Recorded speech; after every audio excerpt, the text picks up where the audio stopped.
All right, I think we're ready to get started. Thank you to everyone who's joining in on this webinar. I'm excited to see that it's not just doctors, but also managers of the offices and marketers on call, because having a little insight into the space, I think you can attest to this as well. The success of medical practice is not just the doctor's offerings and how good and qualified and credible the doctor is, but it's also the way the office is run, and that's usually with the help of marketers and medical managers as well. So let's get started. Today, we're going to tackle how doctors can cross-promote their medical offices. And at the end of this call, I'll take questions. You can also always reach out to me through the website. And if it's a simple question, we're very good at getting back to you. And if you ever want to take on our services, we're obviously glad to do that as well. So let's start by discussing how you can cut out the middleman by cross-promoting. As the head of a marketing agency, I often find myself as the middleman between medical practitioners and their patients. So what doctors, surgeons, chiropractors, and many other medical practitioners fail to realize is that they can cut down on the middlemen and women rather easily by establishing cross-promotional opportunities with other practitioners in related fields and in their area. For example, a physical therapist can link up with a credible chiropractor and maybe a well-touted orthopedic surgeon in the area to create patient referral funnels back and forth.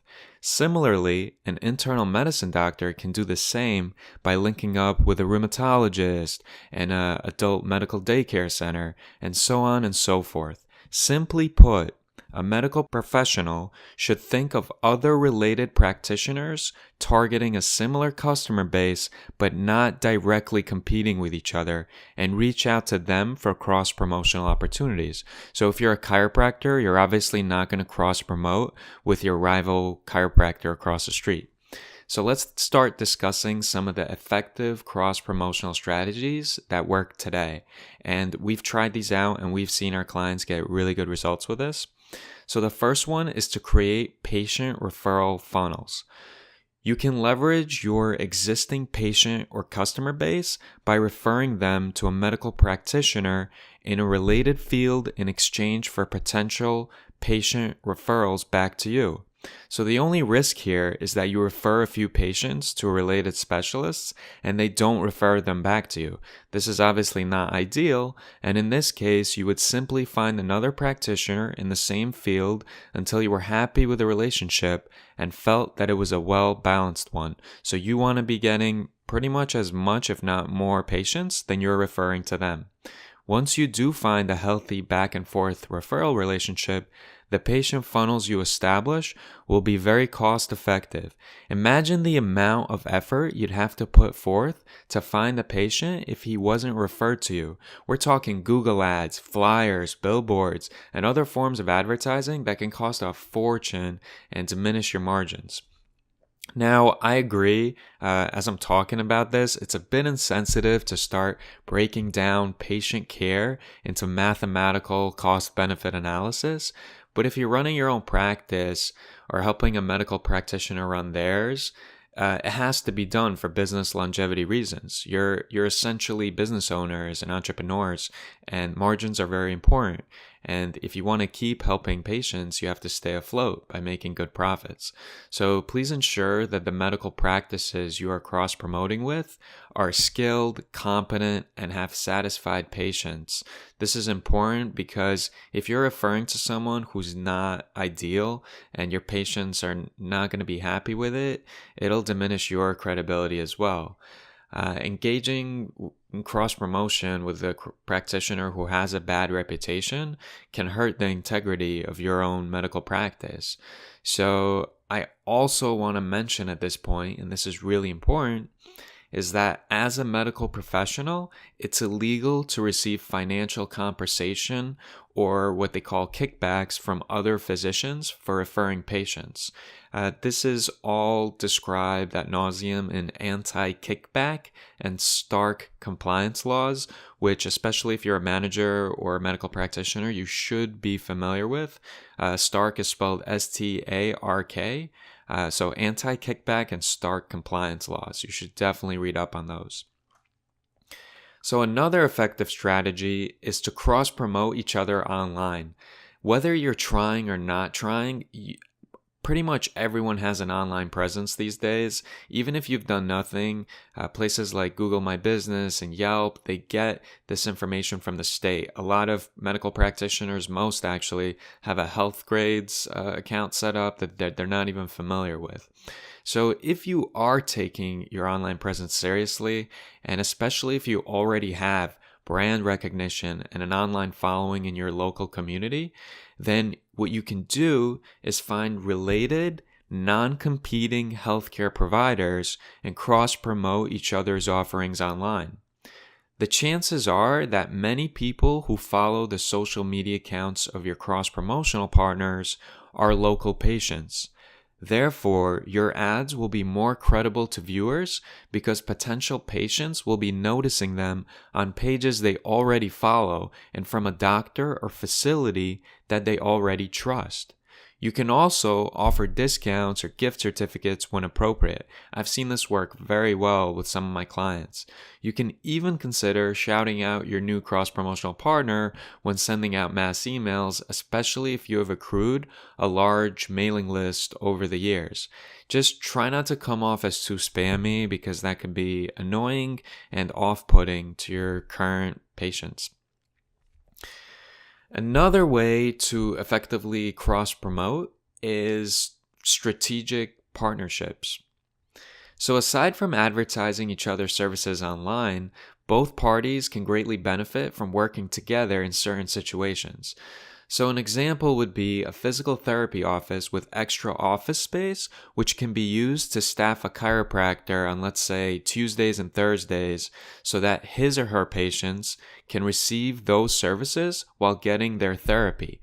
If you think about it, it's a win-win for everyone involved because the hosting office will receive rent compensation for their chiropractic services, and the chiropractor will be introduced to many new patients, which hopefully result in a full schedule while working at that location. The influx of new patients to the visiting provider will also benefit the hosting medical practice since these new patients may prefer to follow up at that location for other medical services as well. So since you're hosting another practitioner, you're not only introducing his services to your patients, but you're also introducing the patients or that practitioner's patients to your medical facility. Physical therapists hosting chiropractors, certified hand therapists, acupuncturists, and massage therapists is a great idea. Just like, let's say, orthopedic surgeons hosting physical therapists in their practice is also a wise idea for both the patients and providers. Like I mentioned, the patient benefits because they can conveniently schedule a larger array of medical services on the same day at one location, and there will be better communication between the variety of specialists regarding their healthcare. Now, I want to talk about co-promoting. So one way to effectively co-promote is to co-promote at an event. This is a highly effective way to create brand awareness for medical offices that are in a similar region. Hosting events at nearby college campuses, YMCAs, and other local centers is an excellent way to attract new patients. For example, a physical therapist, chiropractor, and massage therapist can partner up for a health event where they speak about how to stay in shape during the wintertime. Another great idea would be to host events at a corporate setting.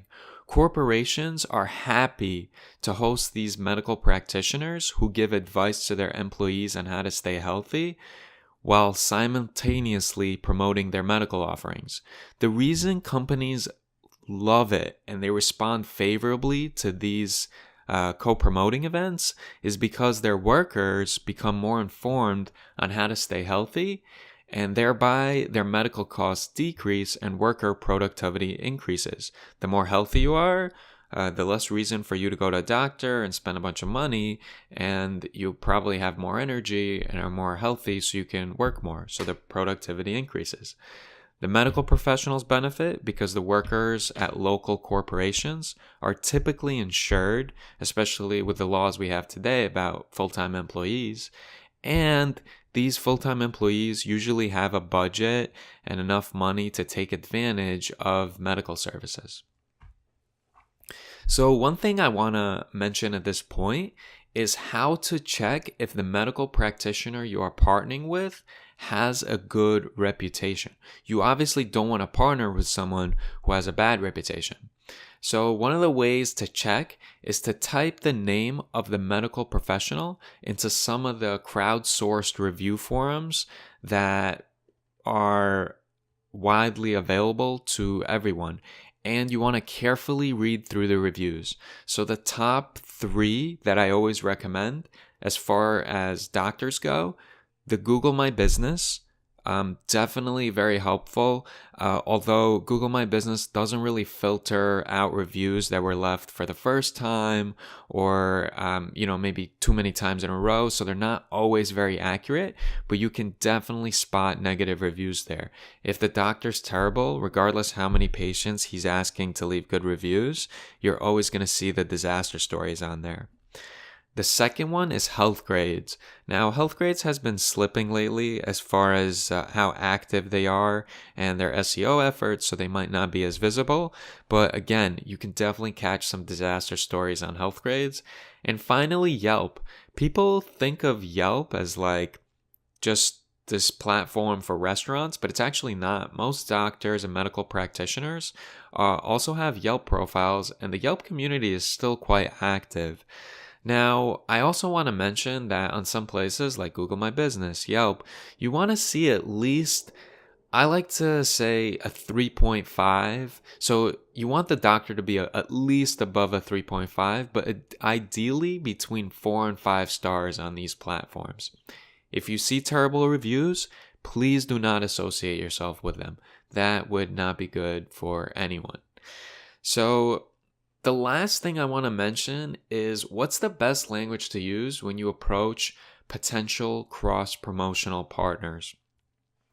And this is very important because you might have all this knowledge that we just discussed, but when you walk into that medical practitioner that you want to cross-promote with or co-promote with that's down the street from you, and you walk in, I've seen this happen with a lot of my clients where they kind of freeze up, they don't know what to say, they ramble on a bit, they don't know how to pitch their services. We have a lot of experience at Promo Ambitions at establishing these referral funnels and cross-promotional relationships. So if you'd like our assistance, we would be more than happy to meet with you guys one-on-one or schedule a consultation, and we can discuss on how to approach potential partners in your area. So it's difficult for me to discuss it on this call because every region and medical field is unique. And so we kind of custom tailor the right cross-promotional pitch to fit your desired business goals. And also, obviously, for transparency's sake, this is how we make money. So if I just jump on webinars and give away all the secrets and give away the pitch template, then that wouldn't be good for my business. So while I'm trying to share some unique gems that hopefully increase your margins, I still have to be concerned about the margins of Promo Ambitions. So that is why we kind of keep that service for our paying clients. But even if you're not interested in that service, I hope you learned something as far as creating patient referral funnels, cross-promoting each other online, strategic partnerships, hosting each other's medical offerings at different practices, as well as co-promoting events. And do not forget to check if the medical practitioner you're partnering with has a good reputation. So at this point, I've been rambling for a while now. I believe it's about 15 minutes. I appreciate the patience, and we're going to open up the question and answer section. So let's get right to it.